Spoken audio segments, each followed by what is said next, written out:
ನಮಸ್ತೆ ಮಿತ್ರರೇ, ಇವತ್ತು ಕರಾವಳಿಯ ಇನ್ನೊಂದು ಸ್ಪೆಷಲ್ ಸಾಂಬಾರ್ ಮರಗೆಣಸು ಹಾಗೂ ಈಗ ಸೀಸನಲ್ಲಿ ಸಿಕ್ಕುವಂತಹ ಹಲಸಿನ ಬೀಜವನ್ನು ಹಾಕಿ ಮಾಡಿದಂತಹ ಒಂದು ರುಚಿಕರವಾದ ಸಾಂಬಾರ್. ಹಾಗಾದರೆ ಈ ಒಂದು ರುಚಿಕರವಾದ ಸಾಂಬಾರನ್ನು ಹೇಗೆ ಮಾಡುವುದು ಎಂದು ನೋಡುವ ಮೊದಲು ಯಾರೆಲ್ಲ ನನ್ನ ಚಾನೆಲನ್ನು ನೋಡ್ತಿದ್ದೀರಿ, ಯಾರೆಲ್ಲ ಇನ್ನೂ ಸಬ್ಸ್ಕ್ರೈಬ್ ಮಾಡಿಲ್ಲ, ದಯವಿಟ್ಟು ಸಬ್ಸ್ಕ್ರೈಬ್ ಮಾಡಿ ಸಪೋರ್ಟ್ ಮಾಡಿ ಅಂತ ಹೇಳುತ್ತಾ ಬನ್ನಿ ಈ ರುಚಿಕರವಾದ ಹಾಗೂ ಆರೋಗ್ಯಕ್ಕೂ ಉತ್ತಮವಾದ ಸಾಂಬಾರನ್ನು ಹೇಗೆ ಮಾಡುವುದು ಹಾಗೂ ಇದನ್ನು ಯಾವುದಕ್ಕೂ ಆಗ್ತದೆ. ಇದು ಅನ್ನಕ್ಕಾಗ್ತದೆ, ದೋಸೆಗೆ ಆಗ್ತದೆ, ಚಪಾತಿಗೆ ಆಗ್ತದೆ, ಪೂರಿಗೂ ಆಗ್ತದೆ. ಬನ್ನಿ ನೋಡೋಣ. ನಮಸ್ತೆ ಮಿತ್ರರೇ, ಇವತ್ತು ಈ ಮರಗೆಣಸು ನೋಡಿ, ಈ ಮರಗೆಣಸು ಮೊನ್ನೆ ನಾನು ದೋಸೆ ಮಾಡಿದ್ದು, ಒಂದು ತುಂಡಲ್ಲಿ ದೋಸೆ ಮಾಡಿದ್ದು, ಉಳಿದ ಮರಗೆಣಸನ್ನು ನಾನೊಂದು 3/4 ಕಿಲೋ ತಂದಿದ್ದೆ. ಅದರಲ್ಲಿ ಉಳಿದದ್ದಿದ್ದ, ಇದರಲ್ಲಿ ಒಂದು ಒಳ್ಳೆ ಸಾಂಬಾರು ಮಾಡುವ, ಅದರೊಟ್ಟಿಗೆ ಈ ಹಲಸಿನ ಬೀಜ. ಸೊ ಮರಗೆಣಸು ಹಲಸಿನ ಬೀಜದ ಈ ಮಳೆಗಾಲದ ಒಂದು ರೆಸಿಪಿ ಇದು. ಈಗ ಇದಕ್ಕೆ ಬೇಕಾಗುವ ಸಾಮಗ್ರಿಗಳು ನೋಡಿ, ಒಂದು 50 ಗ್ರಾಮ್ಸ್ನಷ್ಟು ತೆಂಗಿನ ತುರಿ ಬೇಕು ನಮಗೆ, 1 ಚಮಚ ಉದ್ದಿನ ಬೇಳೆ, 1 ಚಮಚ ಕಡಲೆಬೇಳೆ, 1 ಸಣ್ಣ ತುಂಡು ಬೆಲ್ಲ, ಹಿಂಗು ಎಷ್ಟು ನಮಗೆ ರುಚಿಗೆ ತಕ್ಕಷ್ಟು ಹಿಂಗು ಬೇಕು, ಉಪ್ಪು ಬೇಕು, ಮತ್ತು ಹಲ್ದಿ. ಇಲ್ಲಿ ನೋಡಿ, ಸಾಂಬಾರು ಪದಾರ್ಥ ಏನು ಹೆಚ್ಚು ಬೇಡ ಇದಕ್ಕೆ. ಕೇವಲ ಒಂದು 6 ಉದ್ದ ಮೆಣಸು, ಒಂದೇ ಒಂದು ರಾಮನಾಡ್ ಮೆಣಸು ಅಂದರೆ ಊರ ಮೆಣಸು ತೆಗೆದುಕೊಂಡಿದ್ದೇನೆ, 1 ಚಮಚ ಜೀರಾ, 2 ಚಮಚದಷ್ಟು ಕೊತ್ತಂಬರಿ ಬೀಜ. ಈಗ ನಾವು ಮೊದಲಿಗೆ ಏನು ಮಾಡಿ ಹೇಳಿದರೆ, ಇದನ್ನು ಗುದ್ದಿಕೊಂಡು ನಾನು ಅದರ ಸಿಪ್ಪೆ ತೆಗೆದು ನೀರಿನಲ್ಲಿ ಹಾಕೊಳ್ತೇನೆ. ಇದರದ್ದು ಸಹ ಸಿಪ್ಪೆಯನ್ನು ನಾನು ಸುರಿಗೆ ಚೆನ್ನಾಗಿ ತೆಗಿತೇನೆ. ಹೇಗೆ ಹೇಳಿದರೆ ನೋಡಿ, ಇದರ ಸೈಡ್ಸ್ ಇದು ಈ ದಪ್ಪ ಇದನ್ನು ತೆಗೆದುಕೊಳ್ಬೇಕು ನಾವು. ಇದು ದಪ್ಪ ಸಿಪ್ಪೆ ಉಂಟು ಇದರದ್ದು, ಇದರ ಸಿಪ್ಪೆ ಎಲ್ಲ ದಪ್ಪದಲ್ಲಿ ತೆಗೆದುಕೊಳ್ಬೇಕು ನೋಡಿ. ಸ್ವಲ್ಪ ಅದರದ್ದು ಇದು ಉಂಟು. ಸೊ ಇದನ್ನೆಲ್ಲ ತೆಗೆದುಕೊಂಡು ನಾನು ಇದನ್ನು ಸಣ್ಣ ಸಣ್ಣ ಹೋಳುಗಳಾಗಿ ಮಾಡ್ತೇನೆ. ಕೆಲವರೆಲ್ಲ ಹೀಗೆ ಸಿಪ್ಪೆ ತೆಗೆದು ಹೀಗೆ ತೆಗಿತಾರೆ, ಹಾಗೆ ಸಹ ತೆಗೆದರೆ ಆಗ್ತದೆ. ಹೀಗೆ ಕಟ್ ಮಾಡಿ ಸಹ ತೆಗೆದುಕೊಳ್ಬಹುದು. ನಾವು ಸ್ವಲ್ಪ ದಪ್ಪದಲ್ಲಿ ತೆಗೆದುಕೊಳ್ಬೇಕು, ಸಿಪ್ಪೆದು ಏನಿರಬಾರ್ದು, ಎಲ್ಲ ಕಟ್ ಮಾಡಿ ನಾನು ನಿಮಗೆ ತೋರಿಸ್ತೇನೆ. ವೀಕ್ಷಕರೇ ನೋಡಿ, ಹೋಳುಗಳಾಗಿ ಸ್ವಲ್ಪ ದೊಡ್ಡ ದೊಡ್ಡ ಹೋಳೆ ಮಾಡೋಣ. ಯಾಕೆ ಹೇಳಿದ್ರೆ ನಾನೀಗ ನಾವು ಒಟ್ಟಿಗೆ ಬೇಯಿಸಿಕೊಳ್ಳಿಕ್ಕೆ ಉಂಟು. ಇಲ್ಲಿ ಈ ಗುದ್ದಿಕೊಂಡಂತಹ ಈ ಹಲಸಿನ ಬೀಜವನ್ನು ಸಹ ನೀರಿನಲ್ಲಿ ಹಾಕೊಂಡಿದ್ದೇನೆ. ಎರಡರಲ್ಲಿ ತುಂಬಾ ಸ್ಟಾರ್ಚ್ ಇರ್ತದೆ, ಆದ್ರಿಂದಾಗಿ ಒಂದು 10 ನಿಮಿಷಗಳ ಕಾಲ ಹೀಗೆ ಅದರ ಸ್ಟಾರ್ಚ್ ಹೋಗುವ ಹಾಗೆ ನೀರಿನಲ್ಲಿ ಹಾಕೊಂಡು ಇಡಬೇಕು. ಈ ಒಂದು ಮರಗೆಣಸಿನಿಂದ ಅನೇಕ ಬಗೆಯ ಇದು ಉಪಕರಿಸ ಮಾಡ್ತಾರೆ, ಗೆಣಸಿನ ಹಾಗೆ ಬಹಳ ಉತ್ತಮ. ಈಗ ಮೊದಲಿಗೆ ನಾವೇನು ಮಾಡಿ ಹೇಳಿದ್ರೆ, ಒಂದು ಮಿಕ್ಸಿ ಇದು ಕುಕ್ಕರ್ ತೆಗೆದುಕೊಳ್ಳೋಣ. ಕುಕ್ಕರಿಗೆ ಈ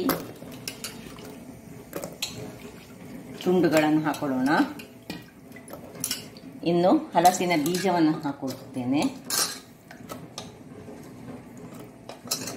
ಇನ್ನು ಕರಿಬೇವಿನ ಸೊಪ್ಪು 1-2 ದಂಟಿನಷ್ಟು, ಇನ್ನು ಸ್ವಲ್ಪ ಹಿಂಗನ್ನು ಹಾಕೊಂಡು ಈಗ ಇದಕ್ಕೆ ಒಂದು ಮುಳುಗುವಷ್ಟು ನೀರನ್ನು ಹಾಕೊಳ್ತೇನೆ. ನೀರನ್ನು ಹಾಕೊಂಡು ನೋಡಿ, ಮುಳುಗುವಷ್ಟು ನೀರನ್ನು ಹಾಕೊಳ್ಳಿ. ಸ್ವಲ್ಪ ನೀರು ಹೆಚ್ಚಾದ ತೊಂದರೆ ಇಲ್ಲ. ಈಗ ಇದನ್ನು ಒಂದು 2 ವಿಸಿಲ್ ತೆಗೆದುಕೊಳ್ಳೋಣ.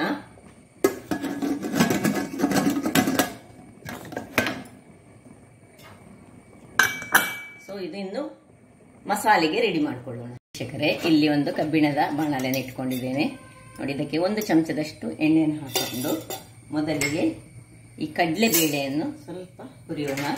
ಹುರಿಯುವಾಗ ಸ್ವಲ್ಪ ನಮ್ಮ ಈ ಉರಿ ಮಾತ್ರ ಸ್ವಲ್ಪ ಸಣ್ಣದಲ್ಲೇ ಉರಿಬೇಕು, ಕರಟಬಾರ್ದು. ಸ್ವಲ್ಪ ಕಡಲೆಬೇಳೆ, ಸ್ವಲ್ಪ ಹೇಳಿ 1 ಚಮಚಗಳಷ್ಟು ಉದ್ದಿನ ಬೇಳೆ,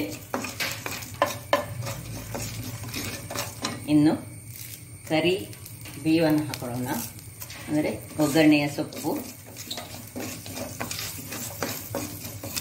ಸ್ವಲ್ಪ ಹುರಿಯುವಾಗ ಈ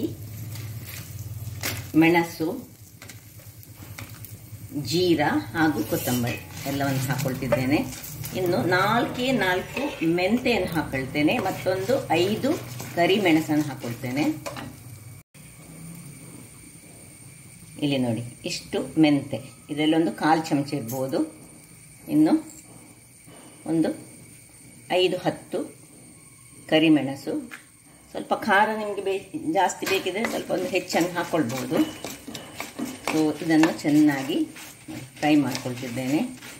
ಒಳ್ಳೆ ಫ್ರೈ ಆಗಲಿ. ಇಷ್ಟು ಫ್ರೈ ಆಗುವಾಗ ನಾವು ಈ ಒಂದು 50 ಗ್ರಾಮ್ಸ್ನಷ್ಟು, ಇದು ತೆಂಗಿನ ತುರಿ ಫ್ರೆಶ್ ಆಗ್ತದೆ ಅಥವಾ ನೀವು ಡ್ರೈ ತೆಂಗಿನ ತುರಿ ಸಾಕ್ತದೆ, ಯಾವ ಸಾಕ್ತದೆ, ಇಷ್ಟನ್ನು ಹಾಕ್ಕೊಂಡು ಅದಕ್ಕೆ 1 ಚಮಚದಷ್ಟು ಹಳದಿಯನ್ನು ಹಾಕೊಳ್ಳೋಣ. ಇದನ್ನು ತೆಂಗಿನ ತುರಿಯನ್ನು ಯಾವಾಗ ಈ ಉದ್ದಿನ ಬೇಳೆಯ ಘಮ ನಿಮಗೆ ಬರ್ತದೆ ನೋಡಿ, ಅದು ಫ್ರೈ ಆದ ಘಮ, ಆಗ ಹಾಕೊಳ್ಬೇಕು. ಈಗ ಇದನ್ನು ಸ್ವಲ್ಪ ಫ್ರೈ ಮಾಡ್ಕೊಳ್ಳೋಣ. ಇದರಲ್ಲಿ ಡ್ರೈ ತೆಂಗಿನಕಾಯಿ ಆದರೆ ಸ್ವಲ್ಪ ಹಾಕಿ ಕೂಡಲೇ ಆಫ್ ಮಾಡ್ಕೊಳ್ಳಿ. ಇನ್ನು ಸ್ವಲ್ಪ ಹಿಂಗನ್ನು ಇದರಲ್ಲಿ ಹಾಕ್ಕೊಳ್ತಿದ್ದೇನೆ. ಹಿಂಗನ್ನು ಹಾಕ್ಕೊಂಡು ಇದನ್ನು ಆಫ್ ಮಾಡ್ಕೊಳ್ತಿದ್ದೇನೆ. ತಣ್ಣಗಾಗಲಿಕ್ಕೆ ಬಿಡೋಣ, ಆಫ್ ಮಾಡಿ. ವಿಸಿಲ್ಗಳಾಯಿತು. ಈಗ ಇದನ್ನು ಆಫ್ ಮಾಡ್ಕೊಳ್ಳೋಣ. ವೀಕ್ಷಕರೇ, ಇದು ತಣ್ಣಗಾಗಲಿ. ಇಲ್ಲಿ ನೋಡಿ, ಇದು ಈ ಮಸಾಲೆ ತಣ್ಣಗಾಗಿದೆ. ಒಂದು ದೊಡ್ಡ ನೀರುಳ್ಳಿಯನ್ನು ನಾನು ಈ ರೀತಿಯಾಗಿ ಇನ್ನೊಂದು ಕಟ್ ಮಾಡಿ ಇಟ್ಕೊಂಡಿದ್ದೇನೆ. ಇದು ಈಗ ನಮಗೆ ಅಗತ್ಯ ಉಂಟು. ಈಗ ಈ ಒಂದು ಮಸಾಲೆ, ತಣ್ಣಗಾದ ಮಸಾಲೆಯನ್ನು ಅದರೊಂದಿಗೆ ಒಂದು ಸಾಧಾರಣ ಒಂದು ಸಣ್ಣ ಲಿಂಬೆ ಗಾತ್ರದ ಹುಳಿಯನ್ನು ಹಾಕ್ಕೊಂಡು ನಾವು ಎಲ್ಲ ಮಿಕ್ಸಿಗೆ ಟ್ರಾನ್ಸ್ಫರ್ ಮಾಡಿ ಇದನ್ನೊಂದು ಚೆನ್ನಾಗಿ ನೀರು ಹಾಕ್ಕೊಂಡು ಗ್ರೈಂಡ್ ಮಾಡಿ ತರ್ತೇನೆ ನಾನೀಗ. ಇದರದೊಂದು ಒಳ್ಳೆ ಮಸಾಲೆ ಮಾಡಿ ತರೋಣ. ವೀಕ್ಷಕರೇ, ಇಲ್ಲಿ ನೋಡಿ ಮಸಾಲೆ ರೆಡಿ ಆಯಿತು. ಏನು ಪರಿಮಳ ಬರ್ತಾ ಉಂಟು ಹೇಳಿದರೆ, ನಾವು ಹೊರಗಿನಿಂದೆಲ್ಲ ಪ್ರಿಸರ್ವೇಟಿವ್ ಹಾಕಿದಂಥ ಮಸಾಲೆಗಳನ್ನು ತಂದು ಹಾಕಿ ಮಾಡೋದಕ್ಕಿಂತ ನಾವೇ ಆಗಾಗಲೇ ತಯಾರಿಸಿದರೆ ಬಹಳ ಉತ್ತಮ. ನೋಡಿ, ಇಲ್ಲಿ ಇದು ಸಹ ಬೆಂದಿದೆ, ಒಳ್ಳೆ ಚೆನ್ನಾಗಿ ಬೆಂದಿದೆ. ಈಗ ಇದಕ್ಕೆ ನಾನು ಒಂದು ರುಚಿಗೆ ತಕ್ಕಷ್ಟು ಉಪ್ಪನ್ನು ಹಾಕೊಳ್ತಿದ್ದೇನೆ. ಇಲ್ಲಿ ಒಂದು ಬಾಣಲೆಯನ್ನು ಇಟ್ಟುಕೊಂಡಿದ್ದೇನೆ. ಬಾಣಲೆಯಲ್ಲಿ ನಾವೀಗ ಒಂದು 3 ಚಮಚಗಳಷ್ಟು ಎಣ್ಣೆಯನ್ನು ಹಾಕೊಳ್ಳೋಣ. ಸಣ್ಣ ಚಮಚದಲ್ಲಿ, ಈ ಚಮಚದಲ್ಲಿ ಸಣ್ಣ ಚಮಚದಷ್ಟು ಎಣ್ಣೆಯನ್ನು ಹಾಕೊಂಡು, ಈಗ ಅದು ಎಣ್ಣೆ ಬಿಸಿ ಆಗುವಾಗ ಅದರಲ್ಲಿ ಈ ದೊಡ್ಡದಾಗಿ ಹೆಚ್ಚಿಟ್ಟುಕೊಂಡಂತಹ ನೀರುಳ್ಳಿ ಇದನ್ನು ಇದರಲ್ಲಿ ಹಾಕೊಳ್ತಿದ್ದೇನೆ. ಹಾಕೊಂಡು ಅದನ್ನು ಸ್ವಲ್ಪ ಸಣ್ಣ ಉರಿಯಲ್ಲಿ ಅದು ಸ್ವಲ್ಪ ಟ್ರಾನ್ಸ್ಪರೆಂಟ್ ಆಗೋ ತನಕ ಸ್ವಲ್ಪ ಅದರಲ್ಲಿ ಹುರಿದುಕೊಳ್ಳೋಣ. ಇನ್ನು ಇಲ್ಲಿ 4-5 ಬೆಳ್ಳುಳ್ಳಿಯನ್ನು ತೆಗೆದುಕೊಂಡಿದ್ದೇನೆ ನಾನು. ಈ ಬೆಳ್ಳುಳ್ಳಿಯನ್ನು ಸ್ವಲ್ಪ ಜಜ್ಜಿಕೊಳ್ತೇನೆ. ಜಜ್ಜಿಕೊಂಡು ಇದನ್ನು ಸಹ ಇದರಲ್ಲಿ ಹಾಕೊಳ್ತೇನೆ. ಇದು ಆಪ್ಷನಲ್. ಈ ನೀರುಳ್ಳಿ and ಬೆಳ್ಳುಳ್ಳಿ ಕೆಲವರು ತಿನ್ನದವರಿಗೆ ಮಾಡದಿದ್ದು ತೊಂದರೆ ಇಲ್ಲ. ಇದು ಹೀಗೆ ಮಾಡದಿದ್ರೆ, ಈ ಪ್ರೊಸೆಸ್ ಮಾಡಿದರೆ ಮಾತ್ರ ಬಹಳ ಚೆನ್ನಾಗಿ ಬರ್ತದೆ. ದೊಡ್ಡದಾಗಿ ಮಾಡಿದರೆ ಇದೊಂದು ಬಹಳ ಪರಿಮಳಯುಕ್ತವಾದ ಒಗ್ಗರಣೆ ಟೈಪ್ನಲ್ಲಿ ಮಾಡುವಂತಹದ್ದು. ಈಗ ಇದಕ್ಕೆ ಒಂದು ಕರಿಬೇವಿನ ಸೊಪ್ಪನ್ನು ಹಾಕೊಳ್ತಿದ್ದೇನೆ. ಇದು ಒಳ್ಳೆ ಬಾಡಬೇಕು. ಈ ಎಣ್ಣೆ ಮತ್ತು ಇದು ನೀರುಳ್ಳಿ, ಬೆಳ್ಳುಳ್ಳಿ ಅದರದ್ದು ಘಮ ಇದರಲ್ಲಿ ಬಿಡಬೇಕು. ಇಷ್ಟಾಗುವಾಗ ಇಲ್ಲಿ ನಾವು ಉಪ್ಪು ಹಾಕಿಟ್ಟುಕೊಂಡಂಥ ಇದನ್ನು ಇದಕ್ಕೆ ಶಿಫ್ಟ್ ಮಾಡ್ಕೊಳ್ಳೋಣ.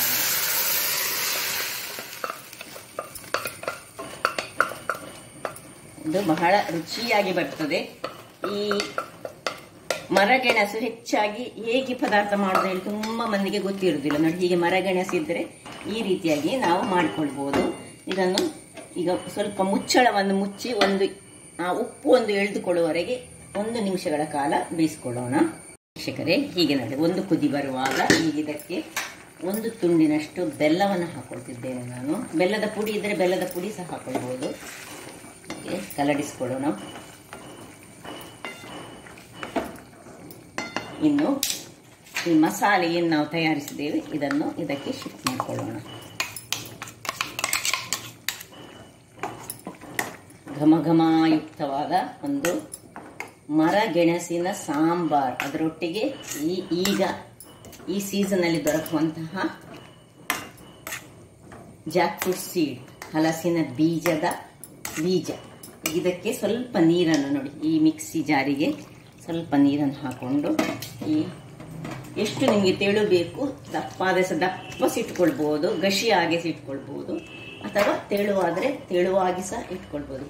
ನಿಮ್ಮ ರುಚಿಗೆ ಅನುಗುಣವಾಗಿ, ಅಥವಾ ನೀವು ಸಪೋಸ್ ಸಾಂಬಾರ್ ರೂಪದಲ್ಲಿ ಮಾಡದೆ ಇದನ್ನು ಒಳ್ಳೆ ತೆಳುವಾಗಿ ಮಾಡ್ತಾರೆ. ನಾನೀಗ ಮಾಡೋದು ಸಾಂಬಾರಲ್ಲಿ ಮಾಡ್ತಿದ್ದೇನೆ.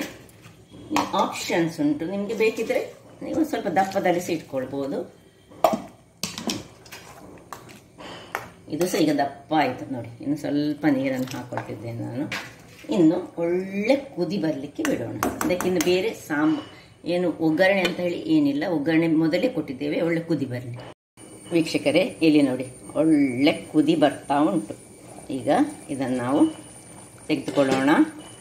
ಇದು ಇಷ್ಟು ಕುದಿ ಬಂದರೆ ಒಳ್ಳೆ ಕುದಿ ಬರಬೇಕು ನೋಡಿ. ಈಗ ರೆಡಿ ಆಯ್ತು ಹೇಳಿ ಅರ್ಥ. ಇದನ್ನೀಗ ಆಫ್ ಮಾಡ್ಕೊಳ್ತಿದ್ದೇನೆ. ಇನ್ನು ಸರ್ವಿಂಗ್ ಟೈಮ್ ಆಫ್ ಮಾಡಿಕೊಂಡು 1-2 ನಿಮಿಷಗಳ ಕಾಲ ಮುಚ್ಚಿಟ್ಟು ಮತ್ತೆ ಸರ್ವ್ ಮಾಡೋಣ. 5-10 ನಿಮಿಷಗಳ ಬಳಿಕ ನೋಡಿ ಏನು ಚೆನ್ನಾಗಿದೆ. ಪರಿಮಳ ಅಂತೂ ಸೂಪರ್ಬ್ ಆಗಿದೆ ನೋಡಿ. ಯಾರಿಗೆಲ್ಲ ಈ ಮರಗೆಣಸಿನ ಸಾಂಬಾರು ಮಾಡಲಿಕ್ಕೆ ಗೊತ್ತಿಲ್ಲ ಅಂಥವರಿಗಾಗಿ ಇದು ಸ್ಪೆಷಲ್ ಆದ ಒಂದು ವಿಡಿಯೋ ನೋಡಿ. ಏನು ಚೆನ್ನಾಗಿ ಒಂದು ಮಳೆಗಾಲದಲ್ಲಂತೂ ರುಚಿಕರವಾದ, ಇದೊಟ್ಟಿಗೊಂದು ಚಟ್ನಿ ಇರಬೇಕು.